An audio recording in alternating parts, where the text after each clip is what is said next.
Hey there, how are you doing today? Thanks for joining me for this flamenco lesson. I hope you are ready to learn 3 patterns for bulerías that I think will really set you up for success for all your future bulerías patterns, okay?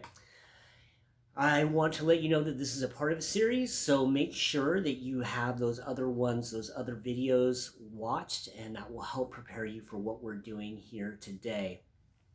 So let's get our guitars ready, and we're going to go over this. We're going to do, like I said, 3 new patterns, but we're also going to learn 1 new chord. So we have this flamenco, what I call flamenco A, flamenco B, and then a C9, and then back to flamenco B, and then a flamenco A. Okay. So what we're going to do today is we're going to learn the first foundational pattern. Okay, we're going to put our thumb on the 6th string. Does it always have to be there? No, but a lot of flamenco guitarists will put that thumb there on that 6th string as kind of a resting point. So you can decide if you don't want to put it there, that's okay. You can float. Most flamenco guitarists will not completely float their hand when they're doing this index strum. That's what we're going to be doing, but we'll place it on the soundboard or on the 6th string, or possibly another string if we're just strumming the super high strings. Okay, but we're gonna today just put it on the 6th string. We're gonna use our index finger and strum down, up, okay?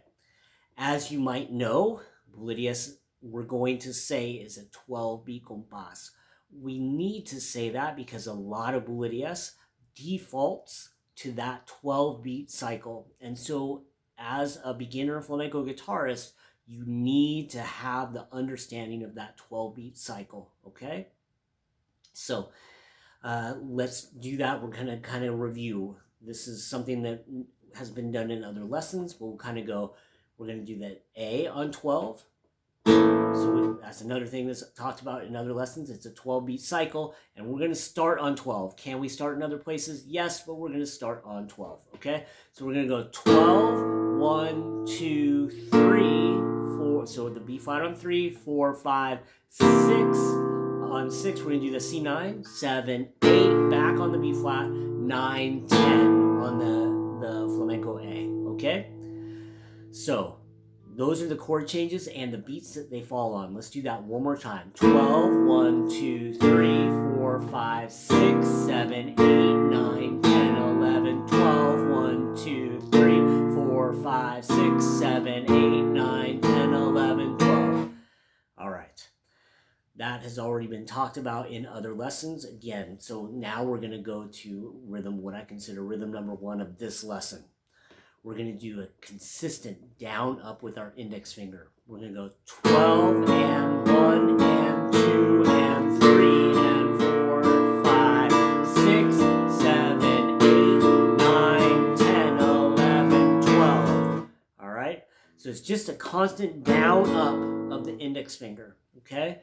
It's important that you understand basic rhythmic subdivisions. So if we count each number, we're going to count that as a quarter note, then we're going to say that the up is the 8th note subdivision. So we're going 12 and 1 and 2 and 3 and 4 and 5 and 6 and 7 and 8 and 9 and 10 and 11 and 12 and 1, 2 and 3 and 4 and 5 and 6 and 7 and 8 and 9 and 10 and, okay? All right, hopefully you can do that. If not, then take a pause and work until you can do that. The next little detail, I don't consider this a separate rhythm, would be adding the golpe on 12, 3, 6, 8, and 10. So if I say 10, 11, and then we'll start on 12, okay? 10, 11, 12, 1, 2, 3, 4, 5, 6, 7, 8, 9, 10, 11, 12, 1, 2, 3, 4, 5, 6, 7, 8, 9, 10. Generally, bulerías, to learn, we would stop on 10, and frequently a lot of the stops, if you're counting to 12, would be on 10, okay? So I know that I'm mentioning, if you're counting to 12 and all this stuff, because Bulerías has a different way of counting, and actually a lot of different ways of counting. I've encountered a lot of people that count in different ways. So, but the most common way would be how I'm counting it, okay? I found that through the years, I think maybe 30 years ago, there was more of a codified way of counting it, where most people were counting it a certain way. And now all of a sudden in the last 30 years, I've encountered so many different ways of counting it. So, which makes it a little confusing, okay? So anyway, we have that straight down up on every single beat of a 12-beat COMPÁS with the accents on 12, 3, 6, 8, and 10. That is pattern number 1. Pattern number 2, we're going to add a Rasgueado on beat 9 into 10.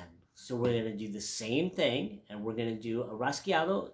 We're going to go A, M, I, ring, middle, index, and it's going to be a triplet, and it's going to be on beat 9. We go 9 and 9 and 9 and We're going to do an up of the index finger on beat 10. So we go 9 and 10. So everything else stays the same, but we're going to add that Rasgueado. We're going to go 10, 11, 12, 1, 2, 3, 4, 5, 6, 7, 8, 9, 10, 11, 12, 1, 2, 3, 4, 5, 6, 7, 8, 9, 10, 11, 12. So I'm hitting beat 11 as a singular downbeat. Okay, singular, we'll say it's a quarter note. 9 and a 10, 11, 12, and then I start back with the eighth notes on beat 12, okay? 9 and a 10, 9 and a 10, 11, 12, 1, 2, 3, 4, 5, 6, 7, 8, 9, 10, 11, 12, 1, 2, 4, 5, 6, 7, 8, 9, 10, 11, 12. All right. So that is pattern number 2. Eighth notes with the added triplet Rasgueado at the end, okay? I would highly recommend that you be very versed going between those two. A real quick warning to you, or just advice, or yeah, I don't know what to call it, but this isn't the end. The reason I'm showing these patterns is because I've so frequently found that guitarists, when they're learning flamenco, they jump into a pool of information and get shown really complicated patterns very soon because they're flashy. And the flashy patterns are great, but then what ends up happening is a lot of those flashy patterns have space. There's more gaps in the note values. And what happens is they lose compás. They get out of rhythm. And so they won't be in time. They can play it, and a lot of times their technique will actually look really good and very impressive, but they're not playing it in compás. They're not playing it in rhythm, okay? And so hopefully this lesson has caught you early enough that you have some repetitions of these basic patterns, that you're going to have that foundation, that set idea of that 12 and then you'll be able to juxtapose the newer patterns over that, and it will help keep you in rhythm. That's my hope, okay? Not only that, is this will help you build real good functional strength and endurance in your index finger strum by doing this much strumming. And there's times where you are literally playing all of those down, ups, down, up, down, down, down, yeah? But as you get more advanced, you're going to start leaving more space in between, okay? We will talk about that further in another lesson, but right now we're going to go to pattern number 3. Pattern number 3, we're going to learn a new chord, okay? We're going to learn a D minor with a flat 6. So what I want you to do is go to the second chord, that B flat. I call it a flamenco B flat, okay? Right now, that is the pointer finger here on that 5th string, the open 4th string, these 2 little fingers on 3 of the 3rd string and the 2nd string, okay? Okay. So now, instead of putting your pointer finger here, I want you to put your pointer finger on the first string, first fret. And it's now a 4-string chord. And this is a D minor with a flat 6. And it's serving, for our purposes, as a D minor. You could call this still a B flat chord. You could call it a G minor 7 chord over D. But we're using it as a D minor chord. Okay? So we have this chord. Now, the next thing that we're going to do, it's a big jump, okay, in your idea of where the pulse is. And so every single chord change that we've done up till now has been on one of those accents. Now we're going to do this change to the D minor with a flat 6. I'm just going to call it D minor from here on. We're going to do that change on 1, okay? So what we're going to do is we're going to go a normal full compás of 12 beats of Bulerías. 12, 1, 2, 3, 4, 5, 6, 7, 8, 9, 10, 11, 12. 1, 2, 3, 4, 5, 6, 7, 8, 9, 10, 11, 12. 2. Did you see how I did that? I went to this D minor flat 6 on beats 1, 2, 3. Okay? So after the 12, let's go from the 10, 11, 12, 1, 2, 3, 4, 5. And then I did this change on 6, 6, 7, 8, 9, 10, 11, 12, 1, 2, 3, 4, 5, 6, 7, 8, 9, 10, 11, 12, 1, 2, 3, 4, 5, 6, 7, 8, 9, 10, 11, 12, 1, 2, 3, 4, 5, 6, 7, 8, 9, 10, 11, 12, 1, 2, 3, 4, 5, 6, 7, 8, 9, 10. And now I close it on 10, and that kind of felt a little dramatic, right? We had that drony D minor thing going on, did that cycle for a while, and then it felt very strong to have that strong close on beat 10. So that is, we're not even doing anything fancy. We're doing bare bones basic stuff. But if you do it well and in compás and with a little bit of dynamics, a little bit of intention, it still sounds very exciting. And then it only just gets better as you get more technically capable. Not only technically capable with your hands, but technically capable of keeping the compás, keeping the rhythm, and being able to add space and being able to stay in compás with that space. So that's it. You have 3 rhythms. Number 1 would be just adding constant 8th notes and going from A to B flat to C back to B flat.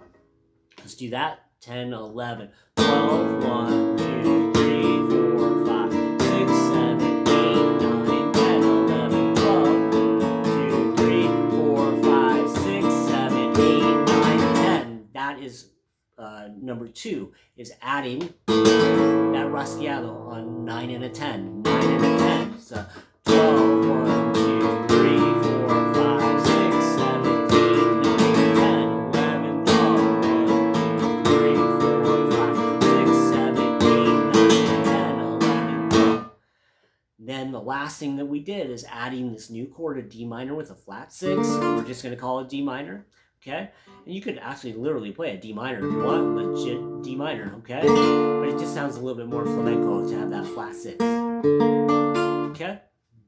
So we're gonna go, and here, let me address this really quickly. With that index finger strum, ideally you would be really taking into account that this is a 4-string chord. You hear that I'm not really playing that A.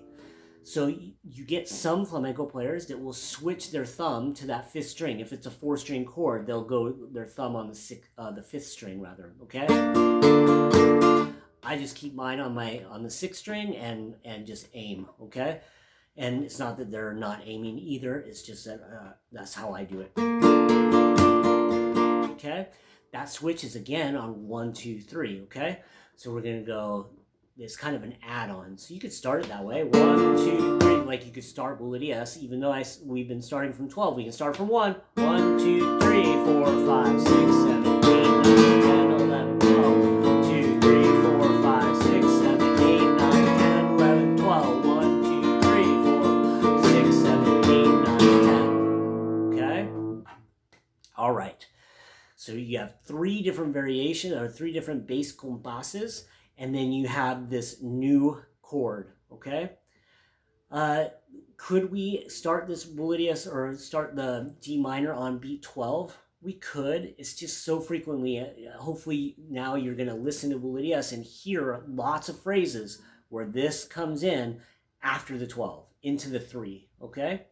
And you'll start being able to reference, and you'll see that what I've shown you here are foundational rhythms that every other rhythm fits over the top of. They're just doing fancier versions. And this hopefully will help you understand where you are in compás a lot better, okay? Cool. Let me know if you have any questions. I would appreciate if you want to like and subscribe, hang out a little bit, check out my other videos. I have over 100 other lessons on YouTube, and I also have a super cool Patreon page, and if you want to join me over there, be a supporter over there, I super appreciate it. There's going to be a tab for this lesson, as there are for all the other lessons that I provide on YouTube for my Patreon subscribers. They're the ones who make these YouTube videos possible, so thank you all so much. And if you are not able to join me over on Patreon, I still appreciate that like and subscribe. It helps me out a ton, and I wish you all the best. Let me know if you have any questions at all. I will do my best to help you in any way I can. The whole comment section below is available to you to ask questions. And my last video that I did was because of somebody who had a question in the comments from YouTube. So I'm here for you as much as I can be, okay? You can also email me, get in touch with me through my website, all that stuff. So thanks so much for your support. I hope you've really enjoyed this class, this lesson, and hopefully I'll see you really soon. Until then, tune up that guitar, get to practicing, okay? Have a great day. Take care. Bye-bye.